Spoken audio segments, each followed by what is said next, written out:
Bienvenidos sean todos a un nuevo podcast de su espacio El Observatorio, de CBIB Radio, una frecuencia de vida.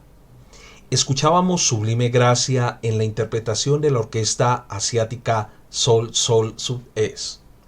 Amazing Grace, también conocido en algunas regiones hispanohablantes, o como Sublime Gracia, o Gracia Admirable. Es un himno cristiano escrito por el clérigo y poeta inglés John Newton y publicado en 1779. Voy a leer algunas líneas de este himno antiguo. Sublime gracia, dulce es, que a un infeliz salvo perdido fui, mas él me halló. Yo ciego era y ya no lo soy. Su gracia me enseñó a temer mis dudas y las ahuyentó. Gracia me da en cada oportunidad. Oh, cuál tesoro es. Así empezamos nuestro podcast de hoy titulado Impacto de la Reforma Protestante en Europa. En esta entrega nos enfocaremos en tres ámbitos o esferas importantes en las cuales tuvo gran impacto la Reforma Protestante en Europa. La primera, en las instituciones políticas y el individuo. La segunda, la educación. Y la tercera, la ética protestante del trabajo. Cuando vamos al impacto de la Reforma en las instituciones políticas y el individuo, la Reforma Protestante tuvo un impacto significativo en la secularización de Europa. Por ejemplo, la reducción del poder de la Iglesia. La Reforma disminuyó la autoridad de la Iglesia católica en muchos aspectos de la vida pública y privada. Esto permitió que los estados y las autoridades locales asumieran roles que antes estaban bajo el control eclesiástico. Un ejemplo de ello es que, por ejemplo, la figura del matrimonio dejó de ser eclesial para pasar a un espectro o un espacio también civil. lo cual se conocía ya el matrimonio no solamente como una unión religiosa, sino como un contrato civil entre dos individuos. La separación de la Iglesia y el Estado. Por ejemplo, la Reforma fomentó la idea de que la religión y el gobierno deberían ser entidades separadas. Y esto llevó a una mayor autonomía de los estados y a la creación de leyes y políticas independientes de la influencia religiosa. Si bien la política se relaciona con grupos o colectivos que están dentro de ciertos territorios y se encuentran organizados para administrarlos y elaborar este orden desde una perspectiva política aristotélica, en este momento de la historia de la Reforma Protestante en Europa venía de un pasado de la Edad Media, donde el poder absoluto de la Iglesia dominaba, perdiendo el verdadero enfoque y enfocándose en lo material, en las riquezas y el poder político. Ahora bien, las monarquías absolutas comienzan a tener un auge en la Edad Moderna, donde se conectan con la Iglesia para manipular la fe y obtener el control de territorios. La Reforma trae nuevas ideas de pensamiento en cuanto a la administración del Estado y la división de poderes. De esta manera, Calvino sugirió lo siguiente. El primero era que el gobierno estuviera limitado para evitar sus peligros, y el segundo que además el rey estaba sometido a una soberanía superior. De ahí que podemos decir que la Reforma trajo consigo como consecuencia política que el Sacro Imperio Romano Germánico dejara de ser confesional, pasando a ser estados imperiales, cuyos señores territoriales tenían la competencia en las cuestiones eclesiásticas que hasta entonces correspondían a los obispos. Este hecho histórico supuso cambios relevantes en el gobierno del imperio, que se materializó en principios y reglas procedimentales que han seguido teniendo influencia hasta nuestros días. En este sentido, el gobernante, volviendo al pensamiento de Calvino, estaba bajo el poder de Dios. Esta idea al respecto la toma Calvino de Primera de Samuel o Primer Libro de Samuel, capítulo 8, cuando los israelitas piden rey sobre el pueblo. Esto que propone Calvino es revolucionante, toda vez que se recuerda que el poder absolutista de la Iglesia y las monarquías permitían el abuso sobre los gobernados, situaciones que no tenían nada de cristiano y de ético por parte de los monarcas de Europa. De hecho, el concepto clave en esta concepción de idea política es la soberanía, lo que para muchos dentro de la interpretación modernista del momento era el soberano rey. Ejemplo de esto en la historia de Luis XIV cuando dijo yo soy el Estado. Esto sin mencionar las herencias de los emperadores romanos y el poder político y religioso que se indilgaba el obispo de Roma con su supremacía religiosa y política. Se pueden observar varias cosas importantes. Primero, Roma era el gran fortín de Occidente, y su obispo comenzaba a ganar autoridad y supremacía no solo religiosa sino políticamente hablando. Recuérdese bien que el obispo de Roma ostentaba lo que en política se conoce la teoría de la doble espada o la espada de Gelasio, donde el poder religioso estaba por encima del poder político. En este orden, el poder político en Roma sufría una fractura toda vez que además del carisma y el carácter personalista del gobernante, realmente estaban lejos de lo que Dios demandaba de un gobernante en las Escrituras. De ahí que la postura de Calvino no estaba descabellada al proponer que el gobernante tiene un soberano superior, el cual es Dios. Si los gobernantes y los gobernados reconocen esta soberanía, realmente serán libres en sus pueblos y territorios. Ahora bien, y téngase en cuenta que como lo estamos estudiando, este impacto de la reforma en la parte política hacia la iglesia que estaba en aquel momento gobernando y que ahora estaba llegando la secularización del poder en ese momento a Europa, viene de ese pensamiento calvinista que no era caprichoso, sino que se sustentaba bajo el conocimiento de las escrituras. El fin del gobierno, decía Calvino, decía la siguiente frase, abro cita: el fin del gobierno temporal es mantener y conservar el culto divino externo, la doctrina y religión en su pureza. Asimismo, para nadie es un secreto que el origen de la Constitución americana de los Estados Unidos tiene el peso político de los puritanos de las colonias inglesas de Estados Unidos. Recordemos que estos primeros creyentes que llegaron al territorio norteamericano huían de la Europa de la persecución a los protestantes y la guerra religiosa que vivían en aquel momento.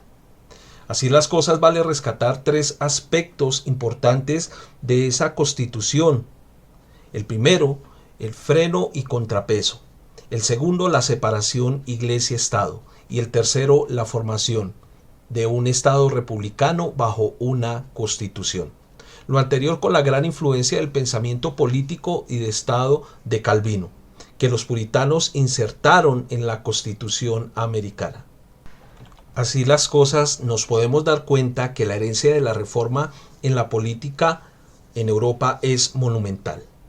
El pensamiento calvinista sobre el soberano revolucionó y reformó el poder político europeo y de Occidente de los siglos XVI al XX. Esto sin señalar que particularmente la división de poderes, la libertad de conciencia y de expresión, entre otras figuras o derechos políticos, evolucionan en el marco de la Reforma protestante. Hablemos en esta línea, por ejemplo, de la libertad de conciencia, la insistencia en la interpretación personal de las Escrituras y la libertad de conciencia promovida por los reformadores protestantes. Alentó una cultura de individualismo y pensamiento crítico que son fundamentales para la secularización política de la época. El debate de la libertad del individuo que tiene, por ejemplo, Lutero con Erasmo de Róterdam, queriendo Lutero en su momento desaparecer el concepto de el libre albedrío, al contrario de la visión de Erasmo.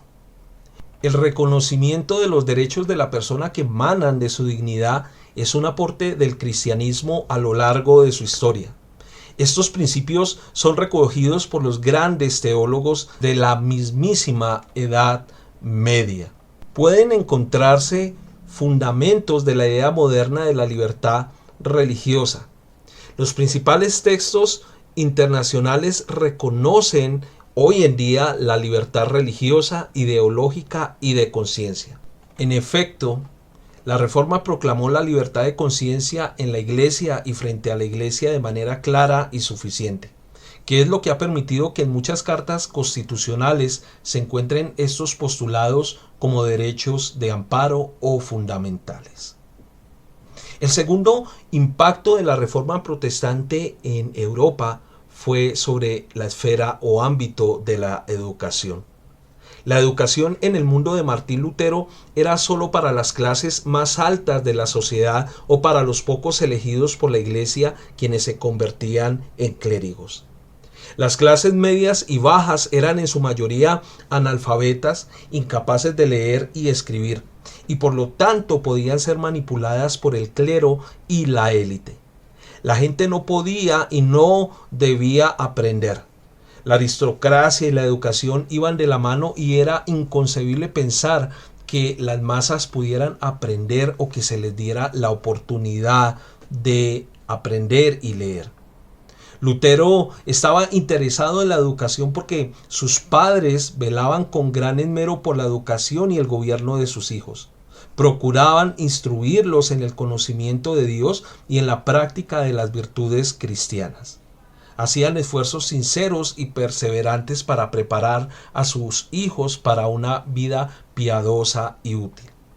Lutero descubrió en los libros y especialmente en la Biblia que encontró, la Biblia latina, en la biblioteca de la universidad algo que nunca podría haber encontrado a menos que lo hubiera descubierto y estudiado allí por sí mismo. Estudiando la Biblia recibió una profunda convicción de su condición de pecador y creció en él un ferviente deseo de ser libre del pecado y de encontrar la paz con Dios, y cuanto más lo estudiaba, más lo descubría y su fe a sí mismo crecía. Y Lutero no quería guardarlo solo para él, sino que él también quería comunicarlo, él también lo quería transmitir a las masas de la época. Martín Lutero era un hombre usado por Dios para llevar a la iglesia de vuelta a la Biblia. Creía en la educación cristiana porque defendía la Biblia como la autoridad más alta y consideraba que Cristo y las enseñanzas de la palabra de Dios deberían ser enseñadas en los niveles más altos de los centros educativos. Creía que las universidades darían forma al futuro de los líderes de las próximas generaciones, y que los líderes cristianos también se verían afectados por la secularidad y la incredulidad de las enseñanzas ahí recibidas. Esa es la razón por la cual abogó para que en las universidades cristianas no se dejara de enseñar la verdad. Lutero tenía claro dónde debía comenzar la reforma, y era allí donde estaban las futuras generaciones. Era allí en las universidades donde se debería enfocar la atención. Necesitaban centrarse en los tiernos años de la juventud de las sociedades de aquella época, y que estas sociedades fueran moldeadas por la enseñanza de la moral del Evangelio. Acerca de la educación, Lutero escribe lo siguiente, abro cita: pero no aconsejaría a nadie que enviara a su hijo a un lugar en el que las sagradas escrituras no están en primer lugar. Todo instituto donde los hombres no están constantemente ocupados con la palabra de Dios se corromperá. Es por eso que observamos el tipo de personas que están y seguirán estando en las universidades. Me temo que las universidades no son más que puertas abiertas que llevan al infierno, ya que no se aplican cuidadosamente en explicar las sagradas escrituras y en grabarla en el corazón de los jóvenes estudiantes. Lo anterior lo decía Martín Lutero. Pero también es importante observar cómo las mujeres acompañaron esta idea del reformador de la época. La reforma dio a las mujeres de la sociedad la oportunidad de educarse.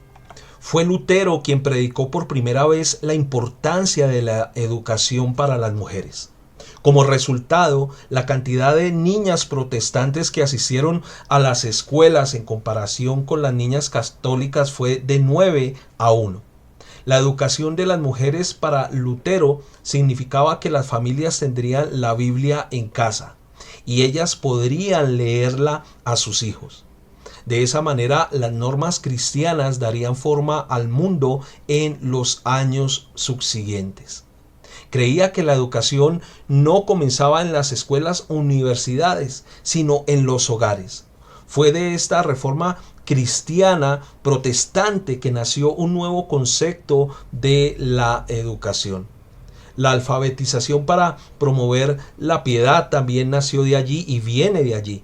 Si los jóvenes pudieran aprender los principios de la Biblia, tomarían decisiones correctas en la vida y se protegerían de muchos vicios y de la inmoralidad rampante.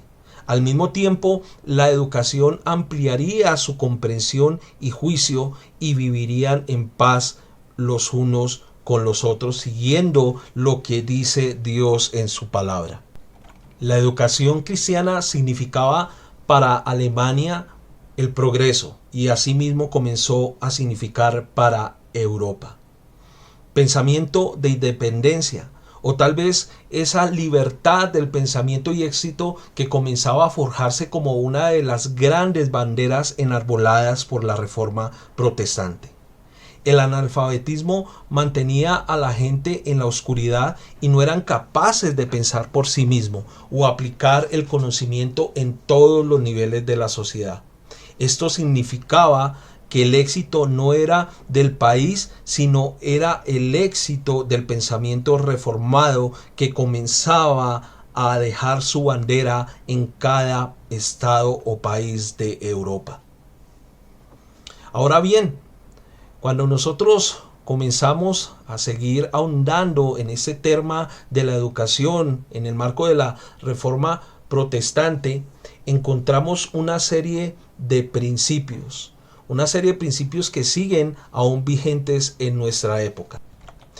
Y entre ellos los más destacados son: el primero, la reforma significó un gran impulso hacia la creación de la instrucción o educación universal, que se preocupó por la educación del pueblo, dando lugar a la creación de las escuelas populares destinadas a la formación de los más desfavorecidos, y dio lugar al control de la instrucción por parte de las autoridades laicas.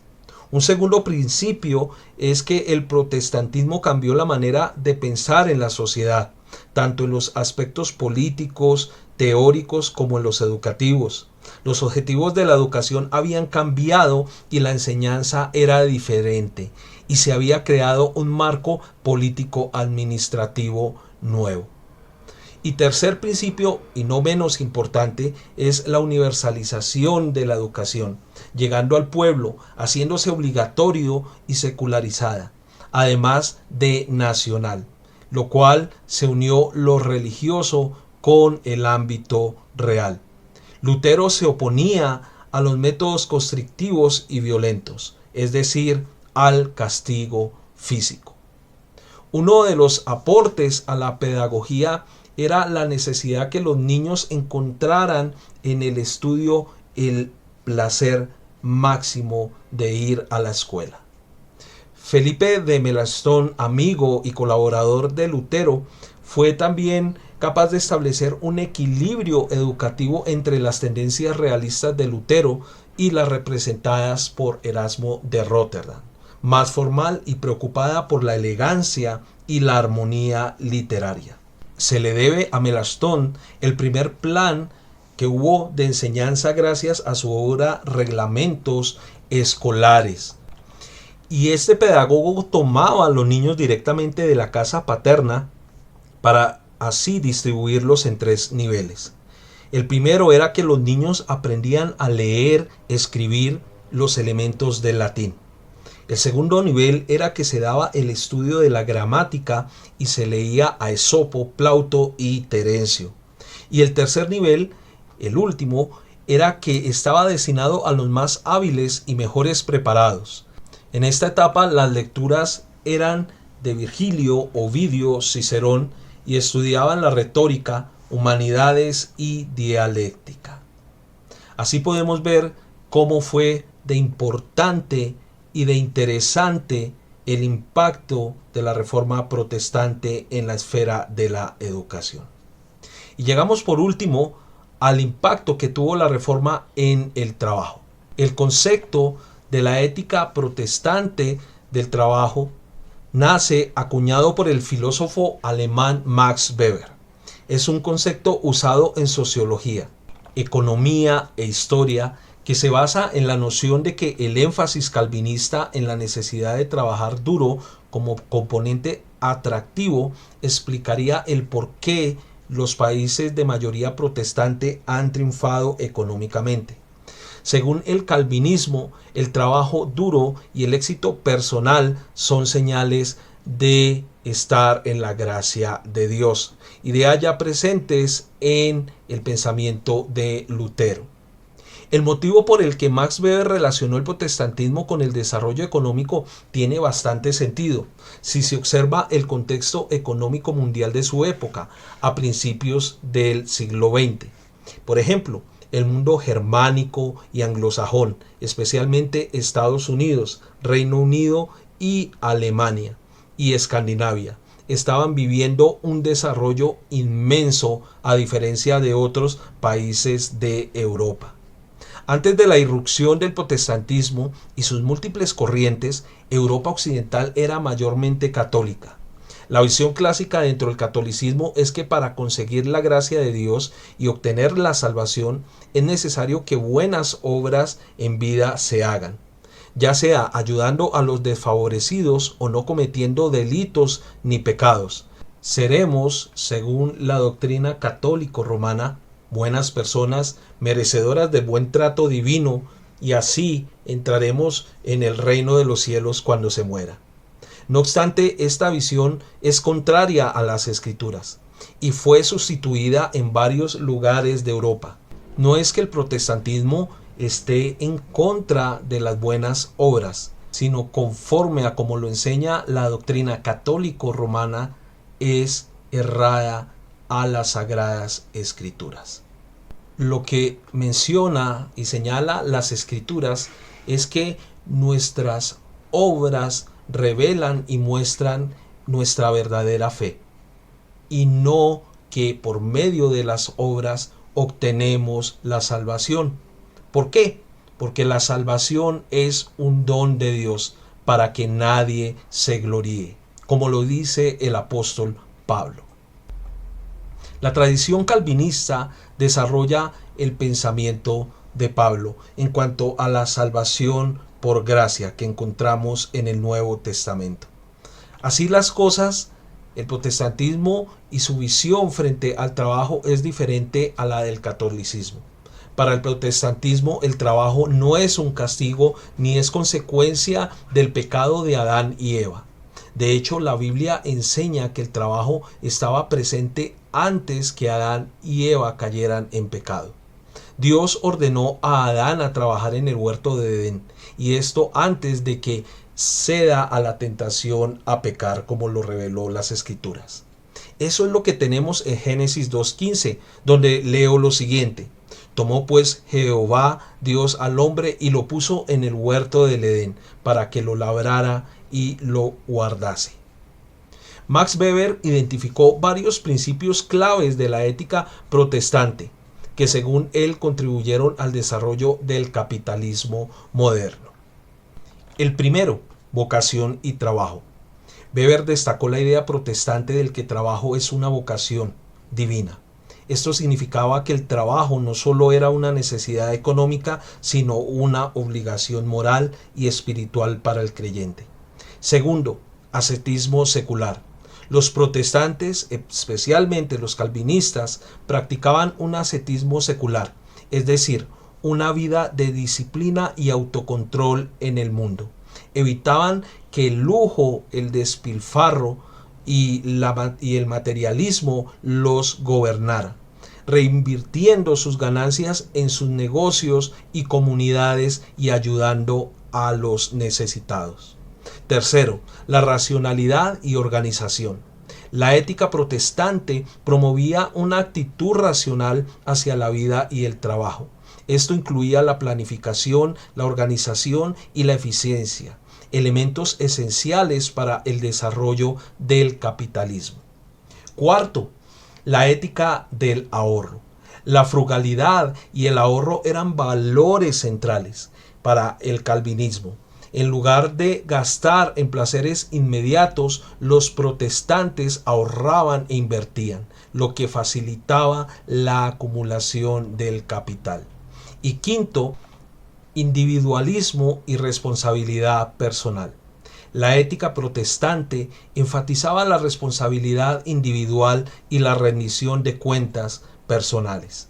Cada persona era responsable de su propia salvación, pero también en este mundo temporal y terrenal de su propio éxito, lo que fomentaba una fuerte ética de trabajo y autodisciplina. Si el Señor traía bendición con trabajo y bienes materiales al creyente, no era para que el corazón del creyente se enorgulleciera, no era para que el corazón del creyente diera gloria a sí mismo y dijera: yo he logrado el éxito. Todo esto debería ser dado a los pies de Dios y reconocer que el trabajo y los bienes materiales y la prosperidad que todo creyente recogiera en esta vida o en este mundo temporal deberían adorar a Dios conforme al pensamiento reformado y protestante. De nada sirve ganar el mundo si se pierde el alma. Pudiésemos concluir de esta manera el pensamiento de la ética protestante del trabajo. Bien, estos principios, según Weber, crearon un entorno cultural y social propicio para el desarrollo del capitalismo y del mundo en Occidente, diferenciándose de las sociedades donde predominaban otras religiones como los sistemas católicos romanos, animistas o totemistas o sistemas orientales. Como conclusión del podcast del día de hoy, podemos decir que el impacto de la Reforma Protestante en Europa no se quedó solamente en el ámbito de lo religioso, sino que también tocó las esferas de la educación, la política y el trabajo.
Escuchábamos la parte final de Amazing Grace o Gracia Sublime.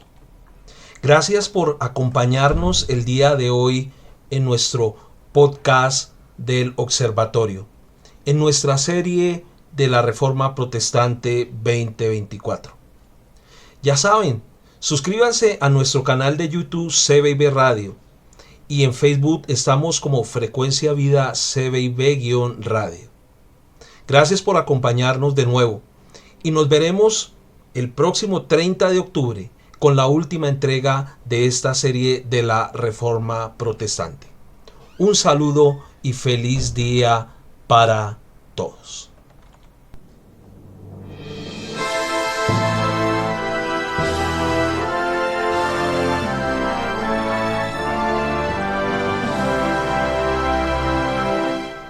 Cristo es el único camino a la salvación. De todos los que fueron, son ahora o serán. Quien busca o señala otra puerta está en error. De hecho, es un asesino del alma y un ladrón. Ulrich Zwingli.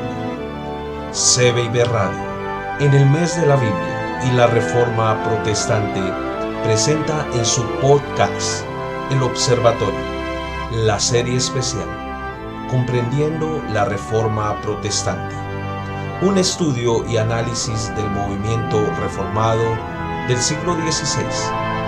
La invitación, los sábados 19 y 26 de octubre y el miércoles 30 de octubre del 2024.